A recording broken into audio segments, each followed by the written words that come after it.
this is it.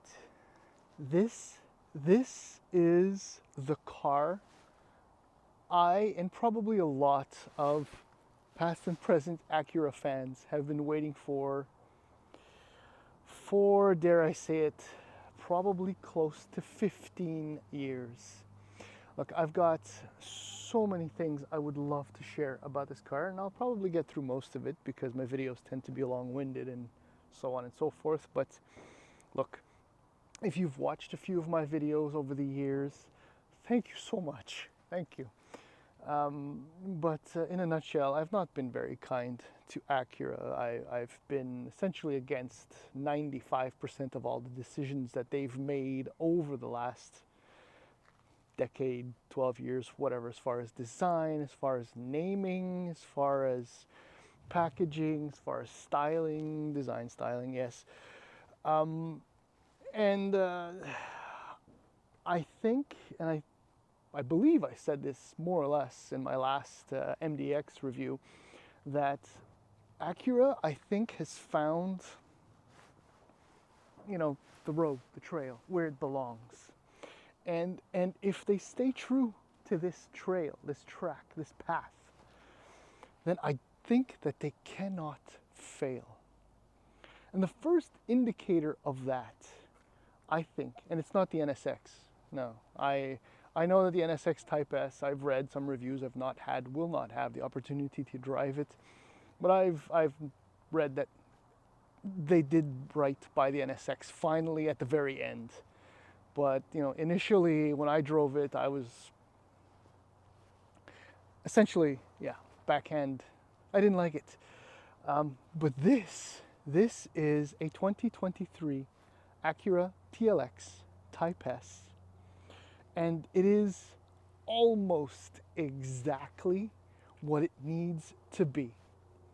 Now, when I reviewed the Integra last year, I think I said kind of more or less the exact same things, where I still have a hard time with the fact that they use the Integra name to tag onto a rebadged Civic, which is what it was. I don't want to go there. But there was more to that name. But because this is a TLX, all the pieces fit. And in some respects, they fit so well. And I think that this car has even more potential moving forward because of what else is coming from Acura in the very near future. Of the many things that fit, the value built into this car, the pricing, the performance, and the styling are monumental. And I underline, highlight, whatever. I truly do mean that this car is, in my book, there would just be one thing, two things. It's always two things that I would, one, very much change, and the other one just kind of dial up a little bit. I drove the new TLX, this current generation TLX, which was introduced for the 2021 model year. Again, COVID, I don't know, was it last year or the year before? I don't remember. But I really liked it. I liked a lot of things about it. Again, because it was a clean slate, right? TSX, TL, TLX. And I don't know, I've been smiling all week, enjoying this car, and staring at it has been very pleasurable as well. So in the following video, we'll do a walk around of the second black car in recent memory, maybe in the last decade, that I find incredibly well suited to the color. And we'll poke around on the inside, and then we'll take it for a sonorous V6 drive. So here we go. Yeah, the other car, by the way, that looked great in black was the Cadillac CT5V Blackwing. This somehow black 2023 Acura TLX Type S just looks uber badass. This is the look that everyone that picks black as the color for their new car, this is what they want. They want this aggressive, this mean, subtle, yet refined look. And again, other than the CT5V, I don't think another car better suits black than the new TLX Type S. Speaking of TLX, so this is the TLX second generation of its kind. The other one was introduced for the 2015 model year, just by the way. 2021, the TLX Type S was introduced for 2022. And I suppose, well, I've already done almost one lap. Let's just talk about pricing quickly. In the US, pricing starts at $39,850 for the base TLX. The Type S is $55,550. In Canada, the base TLX is the A spec, which starts at $52,000. The difference in price is partially explained by the fact that SH all-wheel drive is standard in Canada, optional in the US. And the Type S, this car right here, is, and I mean this, it's only $61,500 before fees and all other business. $61,000. Okay, so for the base price, you get 10.2-inch screen with that disappointing remote business. Navigation, keyless entry, start, heated steering wheel, heated front seats, Apple CarPlay, Android Auto, 19-inch wheels, cooled seats. That's all packed into the $52,000 base car. And there's a Platinum Elite between the two, which piles on all kinds of other features, which are essentially all in the Type S. The Type S does have specific 20-inch wheels, which are gorgeous, gorgeous 20-inch wheels. Very much inspired by those on the NSX, but they just fit so nicely. Yeah, these things, those beautiful big things. Speaking of beautiful big things, these things also, obviously the badges. And I mean, there's a few other small details, which adds and the V6, oh yeah, that thing, which adds about $7,000, give or take, over the Platinum Elite, which means that it retails for about $54,000, $55,000, give or take. But for $61,000, I mean, it just looks great. I can only imagine if that gap was gone and it was sitting a little bit lower.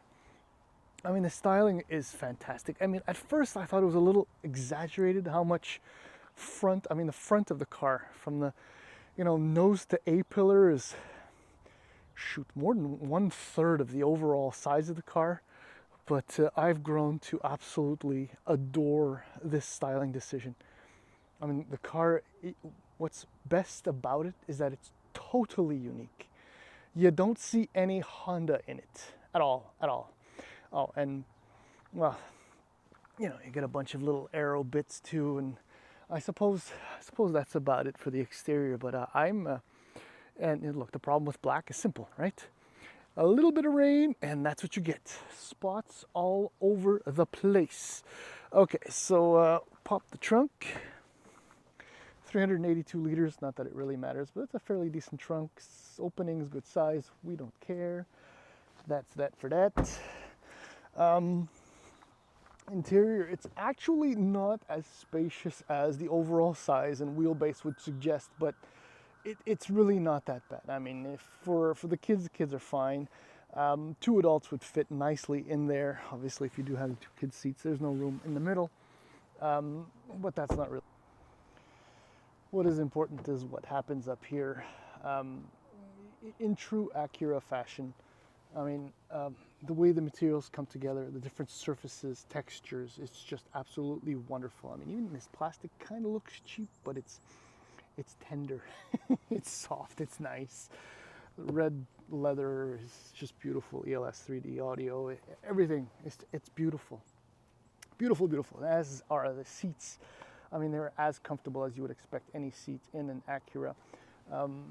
Multi-power adjustable. I mean, it's a lovely place to be, and it's very snug and welcoming. Let's just start it up. All right, so I think best combination: 2 analog gauges plus a digital readout in the center. It's just great. Good shot of the steering wheel, flat bottom. It's the same one you get in the A spec with the paddle shifters. Controls are nice. The spokes are, well, the size is okay. Let's leave it at that. What I do like is the HVAC hard buttons. I love the layout, the way it's set up. This is for your drive modes. I don't know why the noise is necessary. Why? I don't know. I mean, it appears on both screens what drive mode you're in, so it's pointless in my mind. Storage, not that great down here, but that's not necessarily a problem, because what is this? I mean, one day Acura will say, shoot, we screwed up, we should have never done that. There's your 10.2 inch screen, which is included in the car. Working the menus it's just an exercise in frustration, no matter the sensitivity setting you select for the pad. It's just horrible. I mean, the upside is that the screen is low and far, but because it's far, you can't touch it, and my driving position is very close. But yeah, this is the one thing that needs to be sawzalled out, and the screen can be moved forward by, I don't know, 7 centimeters, and it'll be accessible, and this can turn into extra storage. How about that? Fine, whatevs.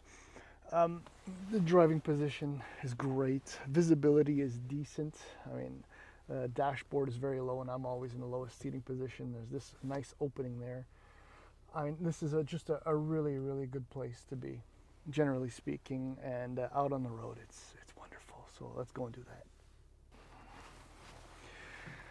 So the one thing, let's just get right into it. The one thing that I would change, no, not change, that's the sawzall part, that I would adjust, dial up, is the V6's output. There's a very simple reason for it. It's not that 355 horsepower at 5,500 RPM and 354 pound-feet of torque from 1,400 to 5,000 RPM isn't enough. It's that very shortly, the Acura Type S with a 4-cylinder, 2-liter turbocharged engine will hit the road with about 320 horsepower. And this is a 3-liter twin-scroll single V6 that puts out 355 horsepower. But the thing with this V6 is that it is so unstressed. I don't know, it's like it's underworked just based on the way it responds and the way it feels and the way the power builds. It's like Honda has something in mind. I mean, I don't think they announced anything power-wise for the PMC, but and then there's that. The sound the V6 makes is just, that's the sonorous part. It is a glorious, glorious V6 sound. And I'm only in normal drive mode, by the way. I said it, I'm blown away. I love this car. This is the one I've been waiting for, and enthusiasts and Acura fans. And other than the power, it doesn't even need more power. It just needs a little bit more to boast about. Because there's one thing, I'll get back to the drive in a second, is just a couple days ago when I was driving around in this, as expected, that's kind of wrong, but at the same time, an early 4 Series Grand Coupe 4-cylinder and I were at a street light, and we were, the driver just wanted to go. He wanted to show me that the car that he paid as much money as I would have for a TLX Type S, that for him to get a 4-cylinder was worthy, or faster, or stronger. And I didn't race him, I promise you. I just let him go because I know I would have. The poor guy, I mean, he probably has 89 more payments on the 96-month payment plan at 12% interest that he gave a 20% cash down on. So, I mean, I don't want to be responsible for someone's absolute misery, just partial misery. And then if you consider, say, an M40 or 340, M340i, for example, it has a little bit more power, and the BMW will be faster, but that's what I'm saying. there's just, you know, a little mild adjustment could make such a little difference, no, a massive difference on this car. Because everything else about the car, I mean, double wishbone suspension, actual true torque vectoring SH all-wheel drive system. I think 70% of the power can go to the rear and 100% of that power can go to either side just to push you through whatever it is you're going through. And the adaptive dampers, which can be set via the drive modes, which I'm in normal. I don't remember if I mentioned it or not right now. The ride is superb. The chassis responsiveness is perfect. And the 10-speed auto just shifts. And I'm in normal drive mode. There's a comfort mode. In sport, you can feel it almost immediately. It's like everything just kind of, you know, that extra quarter turn of the screw when you're putting things together. It's so believable. This thing is not ridiculously fast, but it's so efficient at building speed that you think it's much, much faster. And there's a Sport Plus mode too, which I haven't used, when you hold the Sport for a few seconds and then there it is. I mean, and we just lock out a bunch of gears and the exhaust gets even louder. Oh, what a glorious V6 sound. I'm getting off the highway, I shouldn't have. And even in Sport Plus, I mean, the dampers are as tight as they possibly can be. And the ride is really, really good. Okay, before I get in trouble. Yes, sorry. Let's go back into normal. There's an individual drive mode too, which I set, but because in normal, I mean, you put the powertrain in sport because then there's no point. If I put it in sport and it locks out a few gears and the transmission's a little bit more active. So normal actually just works out wonderfully. It just does absolutely everything you want it to do, and that's the car steering too. It's not sharp, but it's so responsive. It's not immediate. There's just enough flexibility. Oh, that's a wrong word, but it feels. Oh no, it doesn't feel natural. But I mean, you know, if this is the first car you ever drive, you're gonna think this is natural, and then drive other cars and say that, oh, this actually feels nicer, which it is, which it really, really is. It's just, and it's beautiful in black, so beautiful. Acura, congratulations, you've built the car you were supposed to. Not that thing. I don't know if it's going to turn left and you're going to see it, but that's like an 08, 09 TL, which is just, no, you'll never see it. What a catastrophic, ugly disaster that was. But this is all right. Sawzall this. I mean, if you need someone to do it, I have a Sawzall at home. I'll come by, I'll just chop it out, and then we can figure out the touchscreen business later on. And maybe just give it an extra 35 HP. Just to be up there. Or even 400. Come on, the Red Sport Q50 has 400 horsepower out of a 3-liter V6. You can do it. And then, well, the Integra Type S will be magnificent, but there'll be a sufficient enough sized gap that everything will fall into place. Acura, I'm rooting for you. Truly, truly am. Though it didn't seem that way.